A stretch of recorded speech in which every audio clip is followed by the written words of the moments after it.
नाम भी बताना पड़ेगा क्या? राइट लिसनर्स, नाम नहीं बताना पड़ेगा। डेफिनेटली आप लोग मुझे जानते हैं। लेट नाइट शो में मैं आपके साथ आपकी प्रेजेंटर माविश खान, और प्रोग्राम में काफ़ी टाइम हो चुका है, मुझे फ़ौरन से कॉल पे लेना होगा फ़ाखिर महमूद साहब को। उससे पहले ये ट्रैक सुने बस।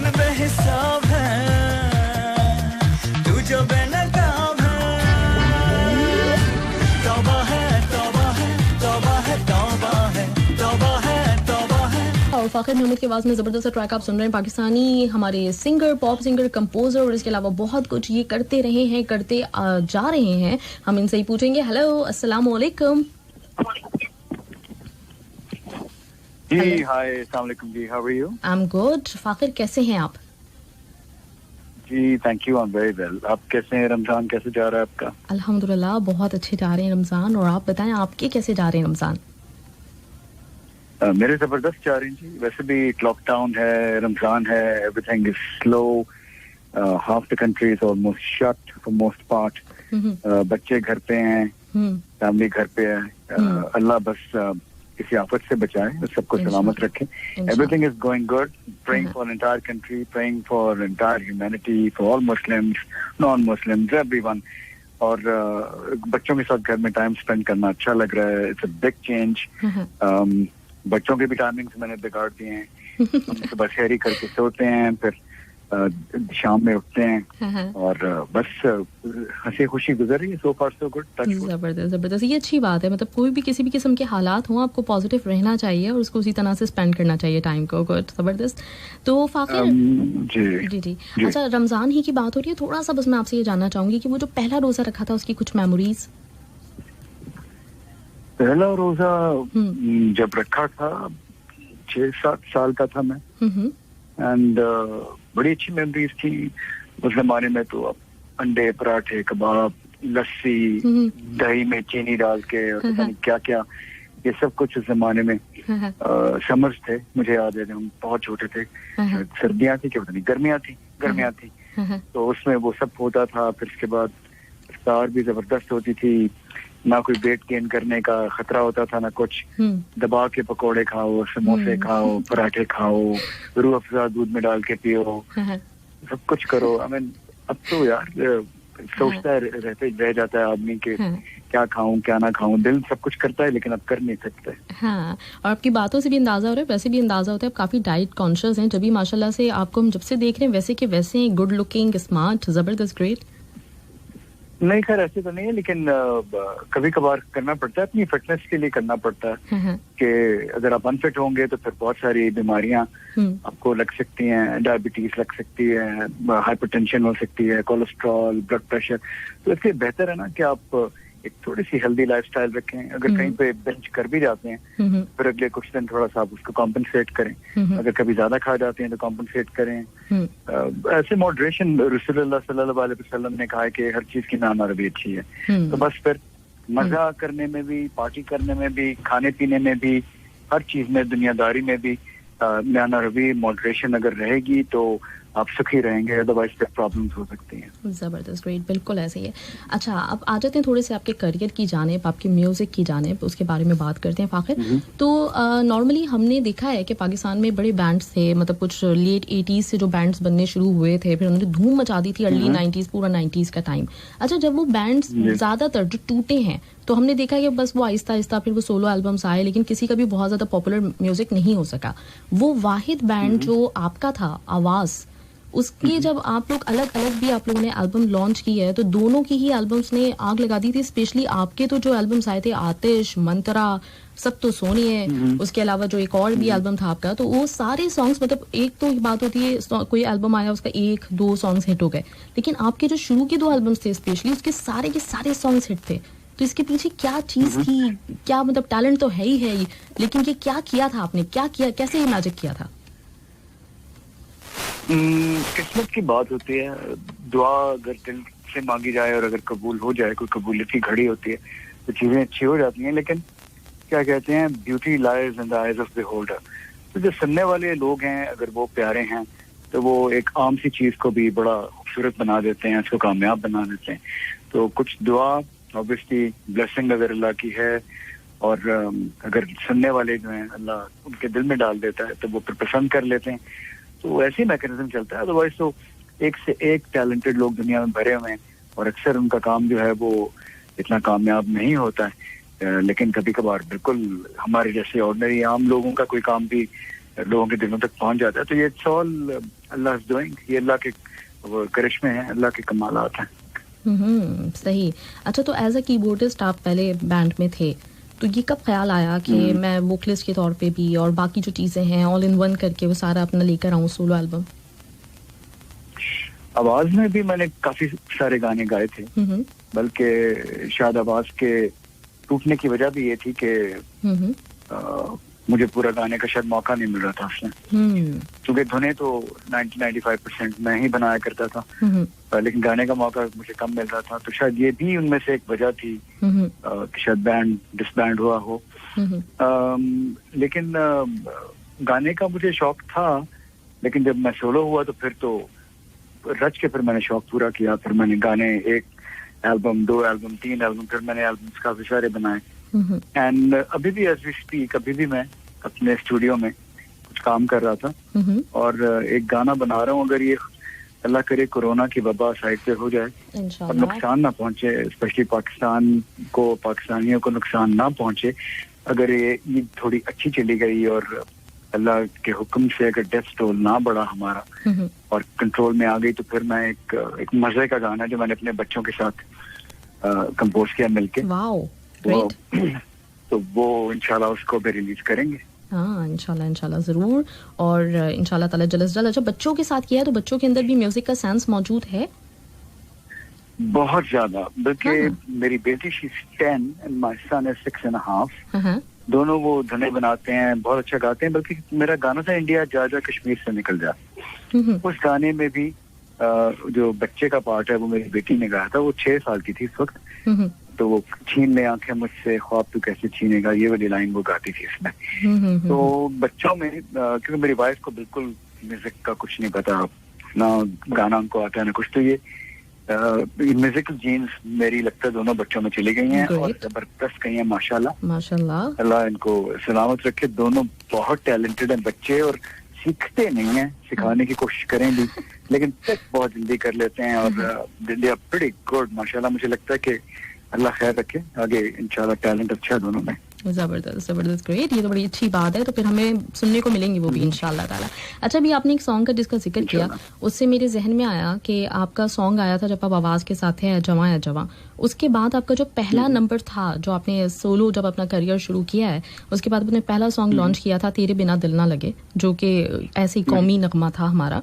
तो वो बहुत जबरदस्त रहा था, बहुत हिट हुआ, कई हफ्तों तक मेरा ख्याल है नंबर 1 पे रहा है वो चार्ट्स में हर जगह पे ना। 2000 ईयर का वो number 1 track, best national song भी उसको डिक्लेयर किया गया। तो अब ऐसी क्या वजह है? मतलब पहले मैं देखूं तो हमें हर साल कोई एक न एक हिट नंबर मिलता था जो कि नेशनल सॉन्ग हुआ करता था, तो अब ऐसी क्या वजह है कि अब इस तरह के सॉन्ग्स बड़े कम बन रहे हैं? एक तो वजह ये कि मुख्तलिफ जो स्पॉन्सर्स हैं वो खुद ही अपने गाने बनाते हैं, तो एक ये वजह। दूसरा ISPR जो है वो बहुत सारे गाने बनाती है, उनमें से कुछ गाने अच्छे चले जाते हैं, कुछ शायद नहीं जाते हैं। वो एक ही कंपोजर या एक आधी उनके पास टीम है जो कि सारा उनका काम करती है, तो वहाँ पे भी सर पूरे इंसाफ से काम नहीं सबको दिया जाता। उनके अपने पसंद के लोग हैं जिनके साथ वो काम करते हैं। इसी तरह कॉर्पोरेट्स हैं, वो सोचते हैं कि वो अगर वो बिस्किट बना रहे हैं या कोई और चीज बना रहे हैं तो वो गाने भी बना लेंगे, तो बस ठीक है, फिर वो बनाते रहे सारे मिलके अपने अपने गाने। तो यही वजह है कि कोई दिल से कोई चीज निकले तो फिर वो कोई आगे जाए। बस इस पे मैं क्या कह सकता हूँ, मतलब वो जज्बा, वो जुनून होना चाहिए। और वाकई हमारे पास बड़े जबरदस्त मतलब ऐसे सॉन्ग्स थे जो थे तो हमारे नेशनल सॉन्ग्स, लेकिन इंटरनेशनली उनको सुना जाता था। और जब आप लोग जाते थे परफॉर्म करने के लिए तो वो सॉन्ग्स आप वहाँ पे गाते थे, ऑडियंस बहुत महसूस होती थी उससे। बिल्कुल गाते हैं जी, अभी भी गाते हैं। अभी भी मैं काफी जगहों पे, मैं कतर कभी नहीं मैंने परफॉर्म किया, लेकिन gulf and Europe and US and UK and Canada तो हर वक्त मेरे चलते रहते हैं चीजें। और हम ये परफॉर्म करते हैं क्योंकि ज्यादातर तो एक्सपैट पाकिस्तानी है, जो कि मैं अपनी बात करूंगा, मेरी जो मार्केट है वो एक्सपैट पाकिस्तानी है। और मैं तो ये अपने सारे गाने जवां, और दिल ना लगे, और ये सारे गाने मैं गाता रहता हूँ अपने शोज के अंदर, एंड पीपल लव इट. मुल्क से जब दूर होते हैं तो ये गाने आपको ज्यादा मोटिवेट करते हैं. बिल्कुल बिल्कुल. होम सिक होते हैं आप तो ये और अच्छे लगते हैं आपको, तो इसलिए बड़ी डिमांड होती है इन गानों की. बिल्कुल सही बात है. ऐसे ही है और बनते रहने चाहिए, और आप लोगों को भी थोड़ा सा मतलब इस चीज़ के ऊपर मैं तो बल्कि कहती हूँ कि एक सिंगर एसोसिएशन बननी चाहिए. आप लोग जितने पुराने सिंगर्स हैं वो सारे के सारे मिलके एक तो बहुत सारे हैं. बहुत सारे एसोसिएशन हैं, लेकिन पाकिस्तानी जो हैं वो किसी एक जगह पे उनका इकट्ठा होना, यूनाइट होना थोड़ा सा मुश्किल है. हम लोग थोड़े काफी पोलराइज्ड सोसाइटी है हमारी, सियासी तौर पे भी, रिलीजियस तौर पे भी. तो इस कॉम बनाने की जरूरत है, इनको जोड़ने की जरूरत है. होगा, टाइम लगेगा. खैर we are still a young nation, अभी 70 साल ही हुए, इंशाल्लाह होगा. और बिल्कुल म्यूजिक मतलब जैसे शायरी होती है और वो एक अपने बड़े मायने रखती है, इसी तरह के आज के दौर में म्यूजिक की कितनी बड़ी वैल्यू है. और जैसे ये सॉन्ग्स बनते थे ना तो एक बिल्कुल जज्बा उभर जाता था हमारे अंदर, तो इसके ऊपर डेफिनेटली काम होते रहना चाहिए, क्योंकि ये एक जज्बा मतलब बेदार करता है कौम के अंदर. कौम को कौम बनाने के लिए ये चीज बड़ी जरूरी है. हाँ बिल्कुल जी. बिल्कुल, लेकिन एट द सेम टाइम सिर्फ गानों से तो कौम नहीं बन सकती. कौम के अपने हरकत से भी अच्छी होनी चाहिए, और जज़ा और सज़ा का निज़ाम भी इंसाफ पे मबनी होना चाहिए. बहुत चीजें हैं, जब वो सब ठीक होंगी तो फिर गाने जो हैं उनका असर भी दुगना हो जाएगा, उनकी तासीर बढ़ जाएगी. अभी तो खाली गाने तो कौम नहीं बना सकते आपको. सही बिल्कुल. अच्छा फाखिर, आप इलेक्ट्रिकल इंजीनियर हैं, इंजीनियरिंग की आपने, तो इंजीनियरिंग के बाद म्यूजिक में आने का इत्तेफाक मतलब म्यूजिक था, पैशन था, या फिर पहले से सोचा हुआ था? पहले से कर रहा था. इंजीनियर तो मैं बाद में था. अच्छा. म्यूजिक तो मैं पहले से कर रहा था, पढ़ाई के दौरान मैं कर रहा था ये. फिर इंजीनियरिंग की डिग्री तो मैंने बाद में ली, लेकिन मैंने इंजीनियरिंग का एक भी इंटरव्यू नहीं किया, बल्कि मैंने वो सारी पढ़ाई जो थी वो जाया की. फर्स्ट डिवीजन में मैंने इलेक्ट्रिकल इंजीनियरिंग की, लेकिन मैंने वो इस्तेमाल ही नहीं की, एक जॉब इंटरव्यू भी नहीं किया. तो मुझे बड़ा बुरा लगता है कि काश वो मेरी जगह कोई और वो सीट के ऊपर कोई और ये डिग्री लेता, शायद वो कौम की एज एन इंजीनियर खिदमत कर लेता. अच्छा. लेकिन फिर जब मैं देखता हूँ कि मेरे साथ के बहुत सारे दोस्त हैं इंजीनियर्स जो कि बहुत जबरदस्त काम कर रहे हैं, तो मुझे अच्छा भी लगता है कि मैं उनकी फ्रेटर्निटी का हिस्सा हूँ. तो लेकिन मैं काश इस डिग्री को और इस तालीम को, क्वालिफिकेशन को मैं काश इस्तेमाल कर सकता. लेकिन फिर भी मतलब जितने आप हैं, आपके अलावा भी हमारे तो बहुत सारे सिंगर्स ऐसे हैं जो कि इंजीनियर्स हैं. अली हैदर हैं, इसके बाद जुनैद जमशेद भी इंजीनियर थे, और भी बेशुमार नाम मेरे ज़हन में आ रहे हैं, मैकेनिकल. और जवाद अहमद भी इंजीनियर थे. हाँ. तो ये सारी एक बात बताएं, तो मतलब हमेशा जब मैं देख रही होती हूँ नॉर्मली हमारे जो सिंगर्स हैं उनका अगर प्रोफाइल चेक करें तो उसमें इंजीनियरिंग आ रहा होता है. तो ये इंजीनियरिंग यूनिवर्सिटी में कोई म्यूजिक का सब्जेक्ट अलग से पढ़ाया जाता है क्या, कि वहाँ से सारे म्यूजिशियंस प्रोड्यूस हो रहे हैं? पाकिस्तान में नहीं है ना म्यूजिक का. पाकिस्तान में यहाँ तो आप खानदानी हैं, जिनको कहते हैं मिरास, जिनके पास होती है खानदान की जो म्यूजिकल फैमिली होती है, या फिर आप इसको कहते हैं अताई, यानी जो क्वैक कह लें आप, कि जो म्यूजिकल फैमिली से नहीं है और पढ़ाई तो म्यूजिक की वैसी पाकिस्तान में नहीं होती, तो मेरे जैसे जो लोग हैं उनको आप कहेंगे अताई, यानी क्वैक्स हैं हम लोग. ना तो म्यूजिकल फैमिली से हैं, ना मिरास है हमारे पास. हम खुद ही सेल्फ टॉट म्यूजिशियन बन गए बस उठ के. तो हम लोग आई थिंक क्रेडिट हमें भी देना चाहिए, हम लोगों का बड़ा हिस्सा है पाकिस्तान की म्यूजिक को, कंटेम्पररी म्यूजिक के अंदर इसको एक वोकेशन बनाने में, इसको एक मेन स्ट्रीम प्रोफेशन बनाने में. लेकिन आजकल हालात म्यूजिक के अच्छे नहीं हैं. आजकल नए जो लोग हैं उनके लिए मुश्किलात हैं, क्योंकि एक तो रॉयल्टीज अब डिजिटल होने की वजह से रॉयल्टीज खत्म हो गई हैं दुनिया भर में, बड़ा मुश्किल हो गया. और जो एल्बम्स देखा करती थी आर्टिस्ट की, वो अब चीज नहीं है. तो इसलिए आप देख रहे होंगे कि आजकल जो बड़े बड़े आर्टिस्ट के जो म्यूजिक वीडियोज हैं वो इतने ज्यादा एक्सपेंसिव और एक्सपेंसिव और एलैबोरेट नहीं होते हैं. वो सिंपल होते हैं, क्योंकि फंड्स और पैसे, फाइनेंसेस वैसे नहीं रहे जो पहले हुआ करते थे. तो उस एक जमाने में मैं $thousands of dollars लगाता था एक म्यूजिक वीडियो पे, लेकिन अब फायदा नहीं है, क्योंकि फ्री कमोडिटी बन गई है म्यूजिक की. People can get crash, people can download your music for free. And then उस जमाने में गिने चुने म्यूजिक चैनल्स होते थे जो कि चलाया करते थे. अब तो आपको ऑनलाइन जाना पड़ेगा, आपको सोशल मीडिया के ऊपर बूस्ट करना पड़ेगा, स्पेस टाइम खरीदना पड़ेगा. तो अब वो विजिबिलिटी नहीं रही, और यही वजह कि एक कंफ्यूजन का शिकार है दुनिया भर में म्यूजिक इंडस्ट्री. अभी इसको दोबारा से नए सेट ऑफ जो नए रूल्स हैं इनके अंदर नए जो ट्रिक्स ऑफ ट्रेड हैं, नए रूल्स ऑफ द गेम के मुताबिक एडजस्ट करना पड़ेगा और सेटल होगी। आई थिंक अगले 2-4-5 साल के अंदर कुछ आउटकम हमें नजर आएगा। तो कुछ ऐसा काम हो रहा है इस वक्त ये जो रूल्स हैं डिफाइन करने के लिए, या जैसे देखें आप लोगों के यूट्यूब पे सॉन्ग्स होते हैं, इसके अलावा और जो दीगर वेबसाइट्स हैं, तो उस पे आपको क्यों लेना पड़ता है वो, मतलब आपको क्यों पैसे लगाना पड़ते हैं जब इतने लोग जाके उनकी वेबसाइट, वही ना मतलब जितने सिंगर्स हैं किसी का अब कई बार देखा होगा कि बेकार किसी का गाना है लेकिन 15-20 लाख व्यूज हैं उसके, वो खरीद लेते हैं। $2-3 हज़ार खर्च करो और वो लाइक खरीद लो, ये सीक्रेट है, वो भी चलता है। हाँ।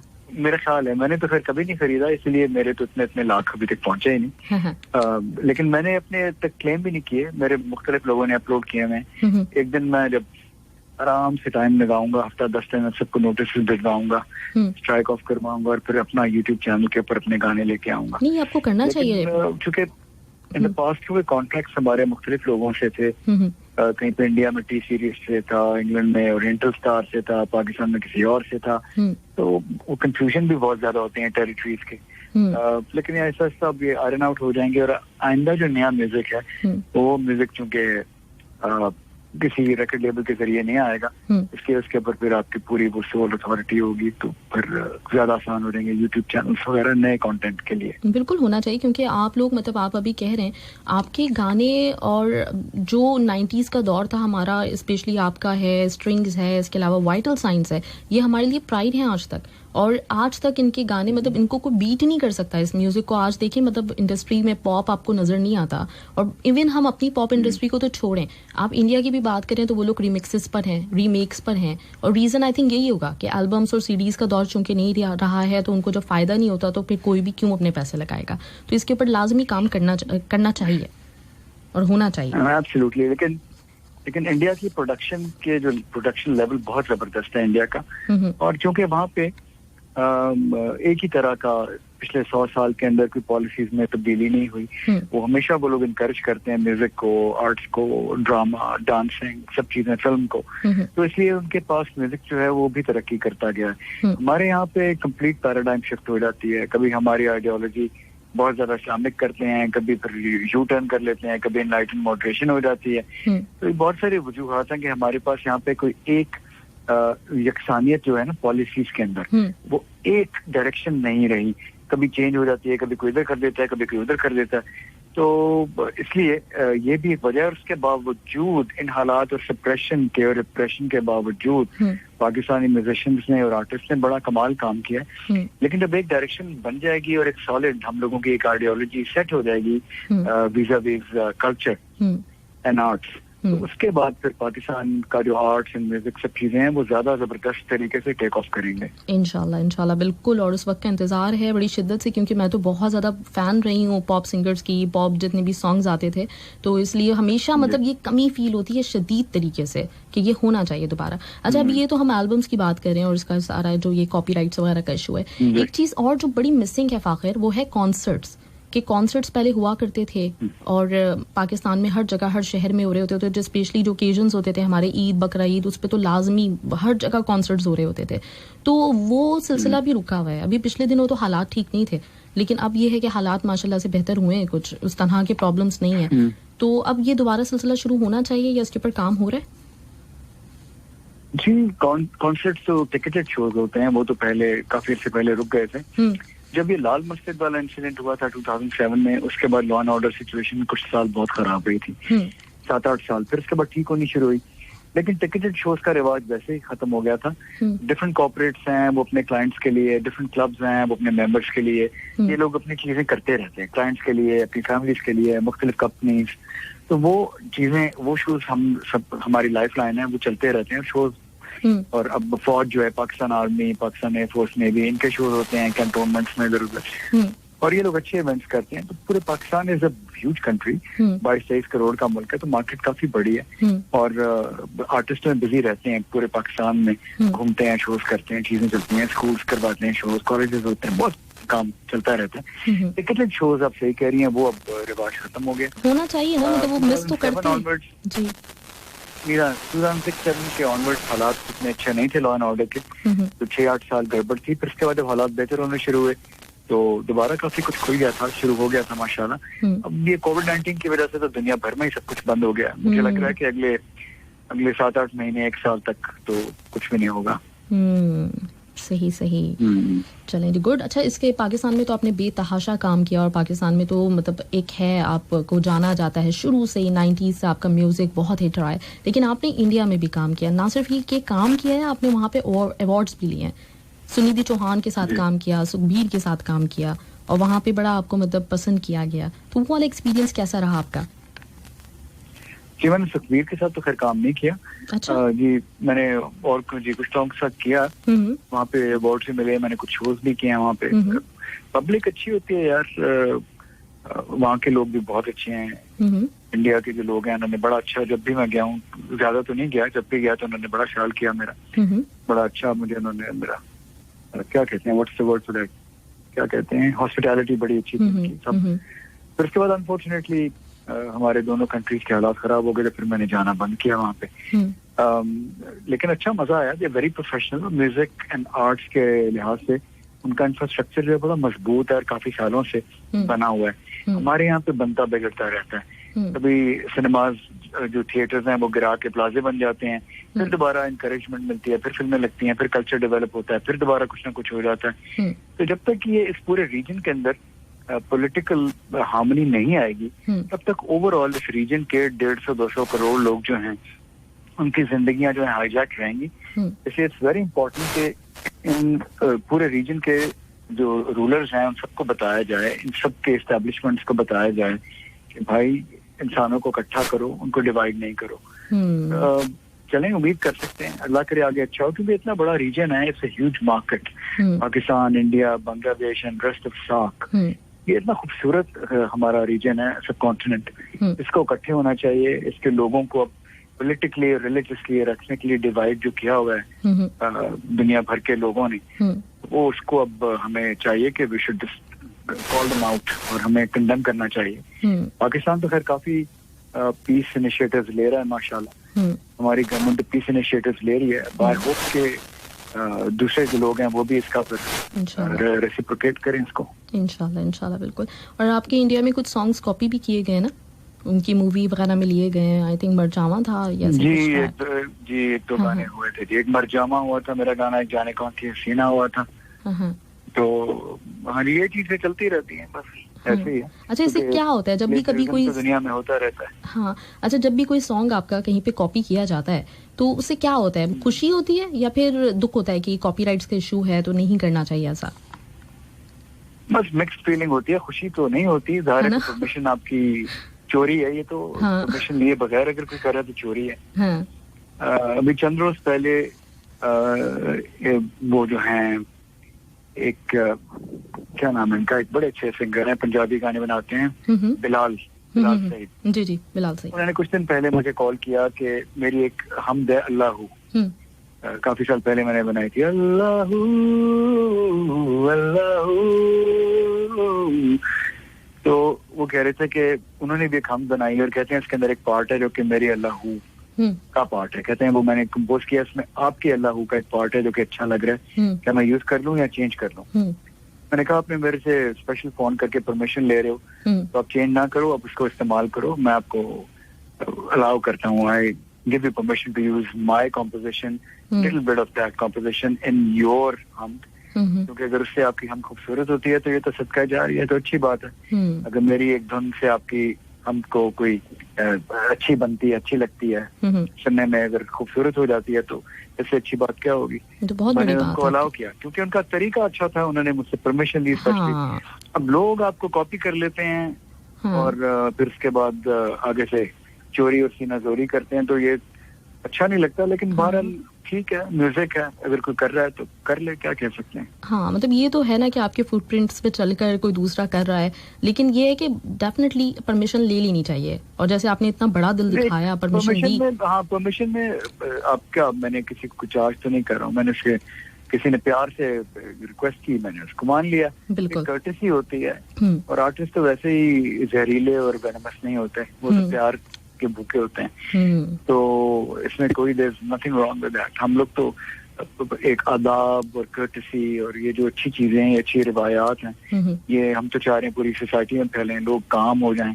हमारे लोगों को इश्तियाल भी जल्दी आ जाता है, गुस्सा भी जल्दी आ जाता है।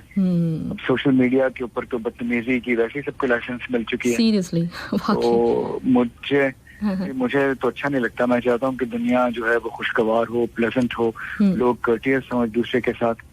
और ये जो बदतमीजी उटपटांग बातें जो हैं, मैं कोई इतना बड़ा इनका मद्दाह नहीं हूँ।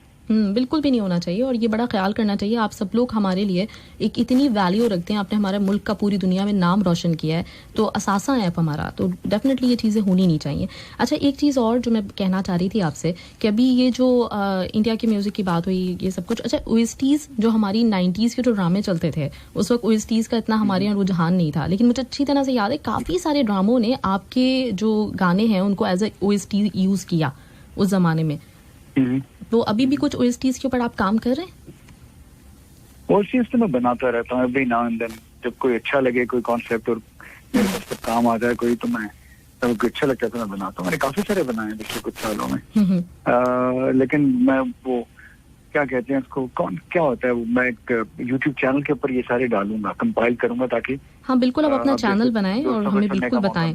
बिल्कुल जी, और बल्कि जब आप चैनल बनाएं तो मुझे ज़रूर बताइएगा, हम सब लोग फॉलो करेंगे और उस वक्त मैं आपको लूंगी एक दफ़ा फिर से on air Fakir. Thank you बिल्कुल, क्योंकि जब भी आपका न्यू प्रोजेक्ट आएगा, कुछ भी होता है तो मैं आपको लेना चाहूंगी, क्योंकि लोग आपसे इतना प्यार करते हैं, उनको रहता है तजस्सुस के कहाँ है फाकिर, इस वक्त क्या हो रहा है, तो ये हमारे लिए बड़ी ऑनर की बात होगी कि आप हमें टाइम दें। अच्छा, तो ये thank you so much, thank you Fakir, आप मुझे टाइम दें, मेरे लिए बड़ी ऑनर की बात है। अच्छा, ये मैं कहना चाह रही थी आपसे कि एक ज़माने में जब हमारे यहाँ गाने बन रहे थे, सारे रोमांटिक सॉन्ग्स, लड़की की आंखों पे, बालों पे और इन चीज़ों के ऊपर सॉन्ग बन रहे थे, उस ज़माने में आपका आवाज़ बैंड के साथ एक सॉन्ग आया था मिस्टर फ्रॉडी है, जो कि बिल्कुल एक अलग सॉन्ग था और बिल्कुल उसने एक अलग तरीका कार। मेरी ही कॉम्पोजिशन है। जी मेरी ही कॉम्पोजिशन है, उसका नाम ओरिजिनली था मिस्टर 10%। अच्छा। फिर रिकॉर्डिंग से कुछ ही देर पहले हम लोगों ने चेंज कर दिया और फिर we called it Mr. Fraudier। अच्छा, तो इसमें कौन, मतलब कोई जहन में थी कुछ शख्सियत, क्योंकि मतलब मैं यहाँ से पहले 101 पे कराची में भी करती रही हूँ प्रेजेंटिंग, और उस ज़माने में बड़ा फेवरेट ट्रैक हुआ करता था। हम लोग जो ऐसे जो सॉन्ग्स होते थे ना डिमांड के, और जो डेडिकेशन किसी को होती थी, तो लोग अपने फ्रेंड्स को बहुत ही सॉन्ग डेडिकेट करते थे मजाक में। तो मैं हमेशा ये सोचती हूँ कि कोई शख्सियत थी जहन में, मतलब जब ये गाना बनाया था, क्या था? मैंने अभी आपको बताया ना कि इसका ओरिजिनल नाम क्या था गाने का, बस उससे आपको शख्सियत का पता चल ही गया होगा। मिस्टर 10%। अच्छा, ओके, सही सही, चलिए, गुड, जबरदस्त, और बहुत अच्छा सॉन्ग था, बड़ा यूनिक आइडिया था, मुझे अभी तक बहुत अच्छा लगता है ये पाकिस्तान की कंटेम्प्रेरी पॉप का पहला सोशो पॉलिटिकल गाना था, क्योंकि जुनून और शहजाद रोए ने जो गाने बनाए थे, अतर साहब और ये वो सब इस गाने के बाद आए थे। ये पहला सोशो पॉलिटिकल गाना था। जी बिल्कुल बिल्कुल, उस वक्त मैं यही कह रही हूँ ना, रोमांटिक सॉन्ग्स के ऊपर सारा रुझान था, और आप लोग बिल्कुल एक अलग चीज लेकर आए थे जो कि बड़ी मुनफरिद और आज तक बड़ी मुनफरिद है। जबरदस्त, ग्रेट, तो जबरदस्त। अच्छा, आप UN जो है वो गुडविल एम्बेसडर भी रह चुके हैं, और साथ ही साथ WHO के भी एम्बेसडर रह चुके हैं। सेव चिल्ड्रन WHO वगैरह, इनका मैं बिल्कुल, पाकिस्तान रेड क्रॉस, हिलाल अहमर वगैरह, इन सब का मैं 3-4 का मैं रह चुका हूँ गुडविल एम्बेसडर। गुड, जबरदस्त। अच्छा, इसके साथ ही साथ आपने एक कॉन्सर्ट्स की सीरीज भी मुनक्कद करवाई थी, जो कि इसीलिए था कि पीस को, यूनिटी को प्रमोट किया जा सके, तो वो अभी भी चलता है कुछ सिलसिला ऐसा, ये एक वक्त के लिए था? पता नहीं किस बात को आप रेफर कर रही हैं, मुझे याद नहीं है, लेकिन हाँ, गाहे बगाहे चीजें होती रहती हैं। आप लोग कतर में कुछ करेंगे तो फिर आएंगे। बिल्कुल जी, हम इंतजार करेंगे आपका, जरूर आए कतर में जी, इंशाल्लाह ताला। अच्छा, अभी मूवी हो मन चाहा, उसका म्यूजिक दिया था आपने? जी, मैंने सर 2 गाने किए थे, एक शक्करवंडा और एक खुश पिया बसें। शक्करवंडा बिल्कुल बहुत ही जबरदस्त गाना था, बिल्कुल हटके था, वो भी एकदम से कैचिंग और एकदम से मतलब जो है वो पॉपुलर हो गया था। तो अभी कुछ चल रहा है काम इस वक्त मूवीज के ऊपर? और मूवीज के ऊपर इस वक्त तो नहीं चल रहा, लेकिन 1-2 लोगों ने मुझे कहा हुआ है गाने करने का, वो सिचुएशन पे चीजें बताएंगे तो फिर उस पर हम काम करेंगे। इंशाल्लाह, चलिए इंतजार करेंगे, और बिल्कुल जल्द से जल्द आपका मूवी के ऊपर भी काम जो भी है, जो चल रहा है, वो हमारे सामने आए। Thank you so much. अच्छा, इसके साथ एक चीज और पूछना चाह रही हूँ फाकिर, वो ये कि आप डेफिनेटली जब सिंगिंग आप करते हैं, देख रहे होते हैं, सुन रहे होते हैं, पहले से कोई इंस्पिरेशन होती है, तो आपकी इंस्पिरेशन क्या थी? मैंने कभी इसके बारे में सोचा नहीं है, लेकिन जिंदगी के नशेबो फराज, highs and lows, peaks and valleys, ups and downs, ये सब चीजें जो हैं ये आपको इंस्पायर करती रहती हैं और बस ये चलता रहता है ऐसे काम। तो कोई भी आर्टिस्ट हो उसको इंस्पिरेशन तो चाहिए होती है ना, विदाउट मोटिवेशन तो आप गाने नहीं बनाएंगे, आप पता नहीं क्या बना देंगे। So something has to motivate you, some incident or situation, circumstances, your love life, or your motivation, your faith, your religion, your feeling for your country. ये मुख्तलिफ आपकी मुख्तलिफ चीजें हैं ये जो कि आपको डिफरेंट तरीके से मोटिवेट करती हैं और आप मुख्तलिफ मौज़ूआत पे गाने बनाते चले जाते हैं। सही सही। अच्छा, इस वक्त की जो जितने न्यू सिंगर्स हैं जो अभी पिछले कोई 4-5 सालों में आए, तो आपको किसी के अंदर लगता है वो वाला स्पार्क जो आप लोगों में था? हमसे बहुत बेहतर बहुत सारे सिंगर्स हैं, वेरी वेरी गुड। हम तो अंधों में काने राजा थे। नहीं, हमें तो आप ही अच्छे लगते हैं, हमें नहीं अच्छे लगते अब वाले। हमें तो आज तक मतलब आप लोगों का क्रेज है और हमें समझ में ही नहीं आते आज वाले। तो पुराने गाने जब मैं वो सुनता हूँ हमारे, तो यार सुर भी अजीब और गरीब और पता नहीं क्या। बहरहाल हम मस्त थे। नहीं, आप लोग कमाल थे, आप लोग कमाल थे। अब बहुत ज्यादा टैलेंट, बहुत बेहतर टैलेंट अब आगे आ गया है। वक्त के साथ साथ हर चीज इम्प्रूव होती रहती है। तो माशाल्लाह Pakistan is full of talent. इसी तरह पूरी दुनिया में टैलेंट जो है एक से एक बढ़ के हर जगह पे बहुत है। तो पाकिस्तान का म्यूजिक का अच्छा मुस्तकबिल इंशाल्लाह। चलें, रिकॉर्ड जबरदस्त आप कहते हैं तो मान लेती हूँ, लेकिन मुझे थोड़ा सा डिप्लोमेटिक आंसर लगा। मुझे पता नहीं क्यों, क्योंकि हम बड़ा मिस करते हैं उस चीज को। मैं जेन्युइनली कह रहा हूँ, सीरियसली। मैं तो कोई बिल्कुल मैं वो नहीं रखता कोई। मैं जेन्युइनली कह रहा हूँ बिल्कुल कि पाकिस्तान में अभी जो करंट लॉट ऑफ सिंगर्स वगैरह चल रही है, they are far more talented than us. मैं आपको दिल से कह रहा हूँ। अच्छा, चलें, खैर चलें, आपकी राय है, लेकिन वही जो मैंने बताया, मेरी और मेरे जैसे बहुत सारे लोग जो कभी म्यूजिक के ऊपर बातचीत कर रहे होते हैं, तो हम लोग मिस करते हैं आपके दिनों को, जो आपके बैंड्स के, जो उसके बाद आपका सोलो म्यूजिक था, वो मतलब अभी तक हमारे लिए सब कुछ है, वो अभी भी हम वही सुनते हैं। नए वाले हमसे नहीं अच्छे लगते। Thank you Fakhir, thank you. अच्छा, आखिर में कुछ जबरदस्त अपना फेवरेट सॉन्ग मैं आपसे चाहूंगी कि आप हमारे लिए गाएं, और फिर हमारे लिसनर्स को कोई मैसेज भी जो आप देना चाहते हो। कतर में हम आपका इंतजार करेंगे, जब भी आप कतर आएंगे तो मेरे शो में लाजमी आएंगे, और आइंदा भी जब भी आपका कोई प्रोजेक्ट लॉन्च होगा तो मैं आपको जहमत दूंगी, कुछ मिनट हमें दीजिएगा। इंशाल्लाह। So kind of you. मैं अभी गाऊंगा नहीं आपके लिए, लेकिन अब मेरा एक गाना है, काश हम जुदा ना होते। अगर वो आप सुना दें हमें रेडियो पे तो हम सुन लेंगे और फिर फोन बंद कर देंगे। अच्छा, काश हम जुदा ना होते। मैंने जो निकाले हुए ना, जो इसके बाद नेक्स्ट चलना था, तेरे बिना दिल ना लगे, माहीवे है मेरे पास, माहीवे चला दूं? जबरदस्त ट्रैक है माहीवे आपका। जो आपको अच्छा लगे। हाँ बिल्कुल, ये चलाती हूँ। गाएंगे क्यों नहीं वैसे? एक लाइन गा दें बस। तेरे बिना दिल ना लगे, दिल दीवाना तेरे लिए, तेरे बिना दिल ना लगे। Thank you Fakir, thank you so much. So melodious, so glamorous voice, और आप हमारे लिए गाते रहे, हम आपको सुनना चाहते हैं हमेशा। ठीक है Fakir, thank you so much, आपने हमें टाइम दिया इतना सारा, और बहुत बहुत शुक्रिया। थैंक यू, अल्लाह हाफिज। राइट जी, माहीवे, जबरदस्त ट्रैक, जबरदस्त सिंगर हमारे साथ फाकिर महमूद,